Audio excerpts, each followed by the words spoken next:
How to download and install Microsoft Visual C++ in Windows 10 or 11. So if you want to download and install Microsoft Visual C++ in your Windows 10 or 11, then first make sure that you have an internet connection.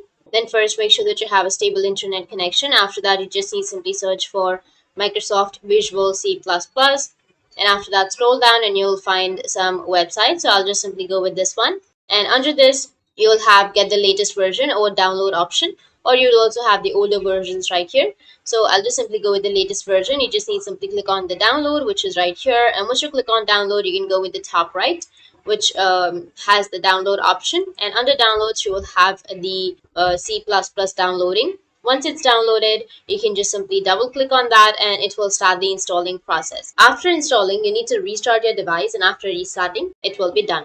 So that's it. And if you have any questions, feel free to comment below. Thanks for watching.